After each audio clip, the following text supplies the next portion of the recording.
beneath her silence. The first sign that something was wrong came in the form of a photograph. It arrived in silence, slipped beneath my apartment door, sometime between midnight and dawn. I found it on the floor when the weight of insomnia finally pushed me from bed.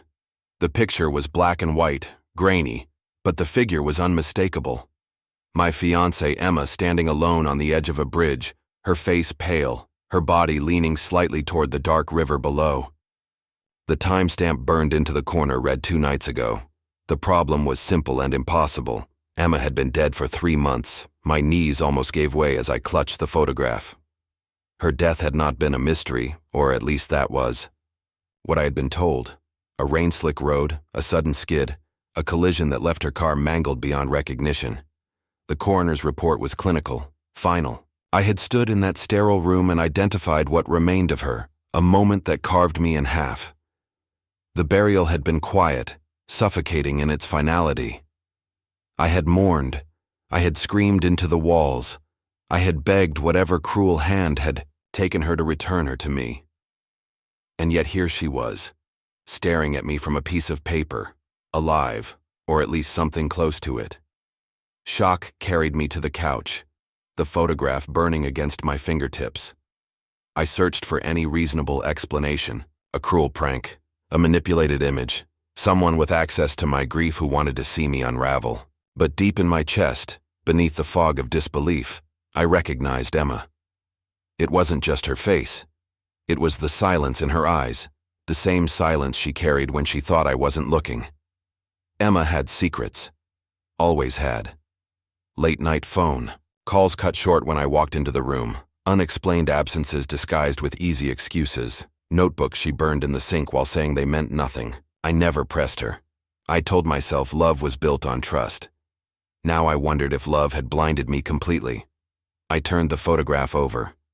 On the back, a single sentence waited, written in hurried ink. You were never supposed to know.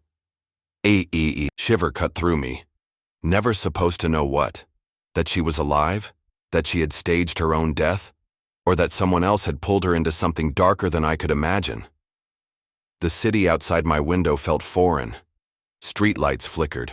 Against the rain, cars hummed like ghosts beneath my building, and everything I thought I understood about my life tilted off balance. I should have gone to the police, but what would I tell them? That the woman they had buried was still breathing, or that I had been deceived into mourning someone who had slipped into another world? I knew how it would sound. Grief makes men see shadows. Instead, I pocketed the photograph and drove. I don't remember choosing a destination, but my hands guided me to the only place the image pointed toward: the bridge. The structure rose from the mist like the spine of some slumbering creature. Steel beams stretched overhead, groaning under the weight of passing cars. The rain had thickened, blurring the lamps into halos of pale light. I stepped out of the car, every sense sharp with fear. The night pressed down, heavy and damp, the river below swallowing the city's glow. At the midpoint of the bridge, I slowed. The railing was scratched, the metal bent in places where desperate hands might have clung. I leaned over, the current churning black beneath me, and imagined Emma standing exactly where I was, frozen in that photograph, silence dripping from her like water. Something caught my eye. Wedged between the beams, damp but intact, was a small envelope. My fingers trembled as I pulled it free. Inside, another photograph waited. This one struck harder than the first, harder than I thought possible. It was me, sleeping in my own bed, taken from the corner of my room, the angle too precise, too intimate. The sheets twisted around my body, my face slack with exhaustion. The timestamp on the corner read last night. My stomach turned. Whoever was behind this had been inside my apartment. They had stood over me while I slept, captured proof of my vulnerability, and left it where I would find it. I had not heard a sound. On the back of this second photograph was another message. Midnight library, come alone. The clock on my phone read 11:07. Less than an hour to decide whether I would chase the ghost of the woman I loved or retreat into ignorance and pretend none of this was happening. But ignorance had already abandoned me. Something waited for me at that library, something that wanted me to see it. As I turned to leave, my eyes caught on the metal railing. At first, I thought the rain had played a trick, forming streaks that gleamed like letters. But as I moved closer, my breath froze. Carved freshly into the steel was my name, and beneath it, etched with sharp precision, the words that hollowed me from the inside. She remembers. The rain followed me to the library like an unwanted witness. Each drop seemed to remind me of time bleeding away, ticking down to whatever waited inside those stone walls. I drove in silence, headlights carving tunnels through the mist. My mind replayed the photographs again and again, each image slicing deeper. Emma on the bridge, me asleep. The message scrawled in ink, and the carving on the railing, my name etched into steel as though someone had been expecting me. By the time I reached the library, the clock read 12 sharp. Midnight. The building stood like a relic of another century, its Gothic spires stabbing the sky, shadows stretching across the wet pavement. The front steps glistened under the lamps, but the windows above reflected only darkness, hollow and watching. I pulled the envelope from my pocket one last time, reread the words, "Come," alone, and felt the sting of inevitability. Whoever orchestrated this had mapped each of my movements, steered me here with precision. The fear wasn't of the unknown anymore. It was of how much they already knew. Inside, the air was heavy with mildew and dust, thick enough to taste. Rows of shelves loomed like monuments, their shadows swelling and shrinking with each flicker of the failing lights. The silence pressed against me, broken only by the faint hum of a heating system that seemed far too alive for such a place at this hour. I moved deeper. The marble floor betrayed me, each step echoing as if warning the dark. At the far end of the hall, a faint glow spilled beneath the door marked Restricted Archives. My heart thudded hard against my ribs. That was Clara's world once, or at least it had been mine to believe. But tonight it belonged to Emma, or to whoever carried her silence forward. The handle was cold, resisting at first, then yielding with a reluctant groan. The room inside breathed dust, stale and dense. Long tables stretched beneath high windows, stacks of ancient manuscripts piled like forgotten gravestones. At the center lay another envelope, pale against the wood. My hands shook as I tore it open. Inside was no photograph this time, but a single page torn from a ledger. The handwriting was Emma's. Precise, slanted, impossible to mistake. 3 months isn't long enough. He suspects nothing. He still sleeps while I work. My throat closed. The words blurred until I forced myself to steady. 3 months. That was the exact time since her supposed death. Was this written before she vanished or after? And if after, what did she mean by still sleeping? A shuffle stirred in the far corner. I froze. Between the stacks, a shadow moved. My body braced to flee, but curiosity held me. Step by step, I approached the sound, each movement tearing through the silence. When I rounded the shelf, the space was empty. Only an overturned chair greeted me, its legs splayed like a corpse. But something else waited on the floor. A recording device, small and black, its red light blinking. I bent down, hesitating before pressing play. Static filled the air, then a voice. Not mine. Not a stranger's. Emma's. "I know you'll come," her voice whispered, fractured by distortion. "I've left too much behind to stay buried. But if you're hearing this, it means they've found me. It means I don't have long." My chest tightened. The voice continued, trembling, raw. "Don't trust the photographs. Don't trust what you think you see. Watch the clock. Midnight is only the beginning." The message cut out. The silence, slamming back in place. I stood frozen, the recorder cold in my palm, when another sound rippled through the room. This time it was distinct, deliberate.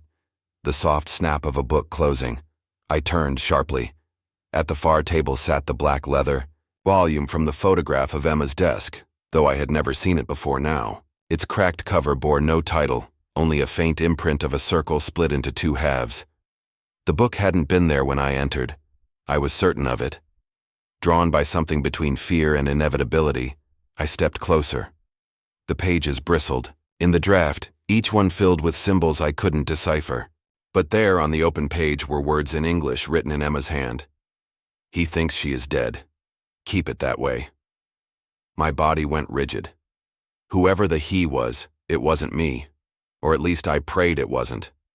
A crash echoed from the hall outside, sharp and metallic like a door slamming shut. My eyes snapped upward. The faint glow under the entrance had vanished. Someone was here. I moved quickly, stuffing the ledger page and recorder into my pocket, backing toward the shelves. My pulse hammered, ears straining for footsteps. None came. The silence deepened, wrapping around me. Then I saw it. On the opposite wall, half hidden in shadow, a mirror leaned against the stacks. I don't remember it being there when I walked. The surface shimmered faintly, reflecting not the room but something else. Something wrong. It wasn't me staring back. It was Emma, her face pale, her eyes wide with something between fear and warning, lips forming a word I couldn't hear. And then she was gone, the reflection dissolving into empty glass. My breath rattled in my chest as I stumbled back. The library was silent once more, but the weight of what I had just seen pinned me in place. When I finally turned toward the door, a fresh envelope had been slid beneath it, the paper gleaming white against the dark floor. I reached for it, hard in my throat, and read the words written in thick black ink. "You are next." I didn't sleep. By the time dawn painted the city in weak light, I was still sitting in my apartment, the envelope on the table in front of me. Those 3 words, "You are next," glared like a wound that refused to close. My reflection in the window looked hollow, more ghost than man. Every instinct told me to run, to escape whatever game Emma had dragged me into. But the photographs, the recordings, the mirror, none of it would let me go. I laid the items out like evidence, as though by arranging them, I could force sense out of madness. The first photograph, Emma on the bridge, alive. The second, me sleeping, proof someone had entered my home.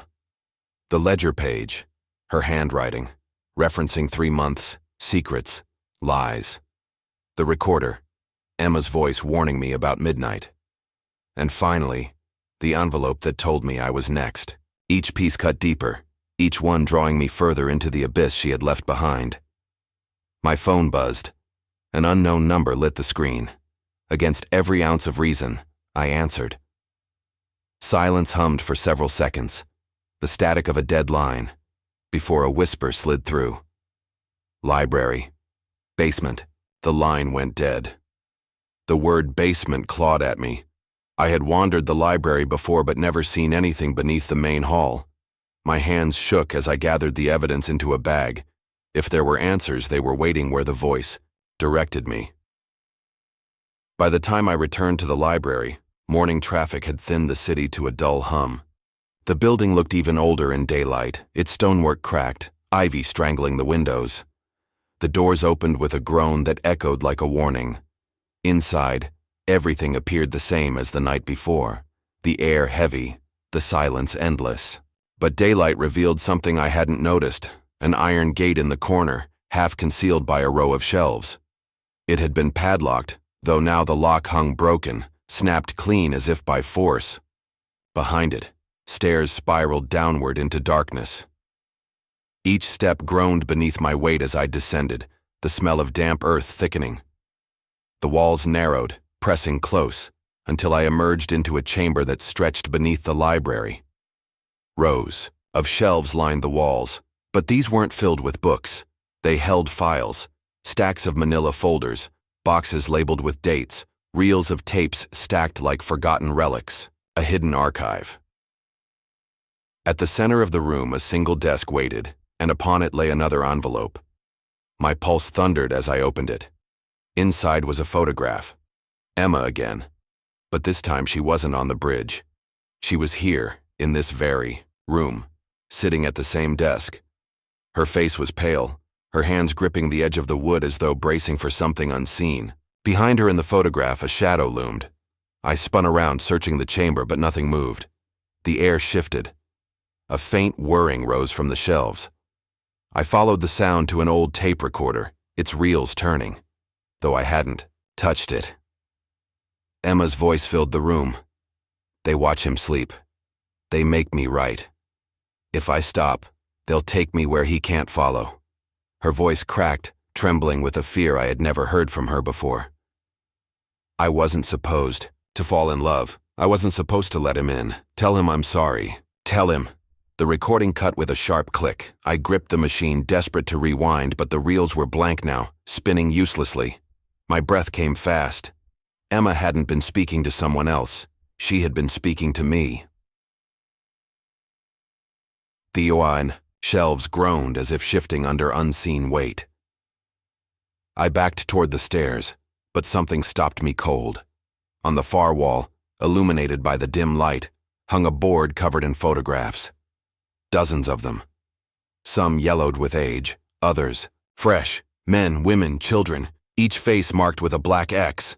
My stomach clenched. At the center of the board was Emma. No X across her face, just a single word beneath her photo in bold ink. Silence. And next to hers, my face, freshly pinned. No X, just the same word written beneath it. Silence. The lights flickered. A sound rose behind me, not footsteps, but a dragging scrape, slow and deliberate. I spun, heart pounding, but the chamber was empty. Only the darkness at the bottom of the stairs shifted, as though something unseen waited there, blocking the way back. I stumbled toward the desk, searching for anything I could use as a weapon, but my eyes caught on something else instead. A leather-bound ledger identical to the one I had seen upstairs. It lay open, filled with names and dates stretching back decades. Some names I recognized from the photographs. Others were strangers. And near the bottom of the most recent page, written in the same hand as Emma's notes, was mine. Beside it, the date of her supposed death. The pen marks trailed, unfinished, as if she had been interrupted mid-sentence. I stood frozen, the room closing in around me, when a sudden blast of air extinguished the single bulb overhead. Darkness swallowed, the chamber whole, and in that blackness, a whisper slid against my ear. She remembers you. Darkness pressed against me like a living thing, swallowing every trace of air. I couldn't see the shelves, the desk, or even the stairs I had descended. Only the whisper clung to me. She remembers you, curling through the void with the weight of inevitability. My hands fumbled for anything solid, wood or metal, something to anchor me. Instead, my fingers brushed paper, stacks of it trembling as if disturbed by an unseen hand. I forced myself to breathe, counting silently until my panic dulled enough to move. Each step felt stolen, hesitant, the ground beneath slick with condensation. The bulb above finally sputtered to life again, dim and trembling. The chamber was empty, but the ledger still lay open on the desk. My name stared at me from the page, unfinished, the pen marks trailing off as though Emma had been yanked away mid-stroke. I shoved the book into my bag and stumbled up the stairs, each groan of wood sounding like a warning. When I emerged into the library's main hall, the air felt sharper, the silence heavier, but I wasn't alone. On the far end of the hall, near the entrance, a figure stood, tall, motionless, shrouded in black. The lamplight caught nothing of their face, only the suggestion of eyes locked on me. My body froze, caught between fight and collapse. Then, without a sound, the figure lifted an arm and pointed directly at me. The gesture was slow, deliberate, final. I bolted. My footsteps cracked through the silence as I tore through the hall and out into the rain-soaked street. When I turned back, the figure was gone. The city felt unfamiliar. Every alley a trap, every shadow a threat. By the time I reached my apartment, dawn was cracking through the clouds, but safety remained a lie. I locked every bolt, every chain, and collapsed into the chair by the window. My bag still sat at my side, heavy with the ledger and photographs, but exhaustion swallowed me before I could sort them again. When I woke, it was afternoon. My phone buzzed on the table, vibrating with a notification. A new photograph had been sent from an unlisted number. My chest tightened as I opened it. This time, it wasn't Emma. It was me, standing in the library basement staring at the board of faces. The angle was impossible. I had been alone. But there I was, frozen in grainy detail, my expression hollow and horrified. Written across the bottom of the photograph in thick black ink was a single word: silence. The walls of my apartment felt closer, suffocating. I tore open the ledger, scanning pages for answers. Each name listed seemed connected to the photographs I had seen downstairs, but some were crossed out with violent slashes. Others were left untouched, marked instead with the same word: silence. Emma's name appeared repeatedly, her entries spanning months before her supposed death. Each line carried cryptic notations: watched, spoken, erased, and then mine, recent and incomplete. I should have stopped. I should have burned the book and run, but my eyes caught on something that froze me still. At the very end, a final page bore only one sentence, scrawled in Emma's unmistakable handwriting: he is not who he thinks he is. The letters bled across the paper as if written in haste, ink smeared by trembling hands. My breath fractured. She hadn't been warning me about someone else. She had been warning me about me. The sound of glass shattering ripped through the apartment. I spun, adrenaline flooding me, and saw the window cracked open, rain pushing inside. On the floor lay another envelope, slipped through with precision. I picked it up, dread thick in my chest. Inside was not a photograph this time, but a key. Old, iron, heavy. Attached was a tag with a handwritten note: storage, dockside, midnight, another summons, another trap. My instincts screamed to ignore it, to disappear. But I knew I couldn't. Whoever was orchestrating this had carved me into the story whether I willed it or not. Emma's warnings, the ledger, the photographs, it all spiraled toward something, waiting at the docks. By the time the city darkened again, I had convinced myself I could handle it. I kept the key in my pocket, each step down the damp streets carrying me closer to the water's edge. The dockside loomed deserted, ships tethered. Like hulking corpses, the air thick with salt and rot. Warehouses lined the pier, their windows black, their doors chained. The key led me to one at the far end, a rusted padlock waiting like a mouth. The iron key slid into place too smoothly, the lock snapping open with a weight that echoed across the pier. I pulled the door wide, the hinges crying out into the night. The warehouse was empty save for one thing. At its center, illuminated by a single hanging bulb, stood a chair, and in that chair, bound by ropes, slumped a figure. My heart crashed in my chest as I stepped closer, the bulb swaying to reveal her face. Emma. Alive. Her eyes opened slowly, and the silence between us broke with a whisper that chilled my veins. You weren't supposed to find me. I didn't run. I should have. Every instinct screamed at me to turn, to vanish, to cut ties with the haunting puzzle that Emma had become. But I stayed rooted to the ground, staring at the figure who had been both the love of my life and the architect of my unraveling. Emma stood less than 20 feet away, her face ghostly pale under the trembling light of the abandoned station. Her eyes carried the same silence as in the photograph, quiet, heavy, knowing. I whispered her name, and it broke out of me as both prayer and accusation. She didn't answer. Instead, she tilted her head, as though trying to remember how my voice used to sound. I stepped forward slowly, my hand trembling at my side. You're alive, I said. Why? Why let me bury you? Why all of this? Emma's lips parted, but the words that followed chilled me. They told me you'd never stop looking. That was the problem. You always search for truth in shadows, don't you? I had to disappear. The echo of her voice twisted inside me. Disappear. My mind replayed the crash, the body, the funeral. Had all of it been staged? My heart wanted to rush forward, to believe she had simply been forced into hiding. But the darker part of me, the part sharpened by months of grief, knew the truth was never that kind. I demanded answers, but she shook her head, stepping back. I can't explain everything. Not here. Not tonight. Then she lifted a small object from her coat pocket, and slid it across the floor. A phone, burner style, old, scratched. Tomorrow, midnight, same bridge, alone. If you want the truth, come. If you don't. Her eyes darkened. Forget you ever saw me. Before I could reply, footsteps thundered behind her. Dark shapes emerged at the far end of the platform, moving quickly. Emma's face hardened.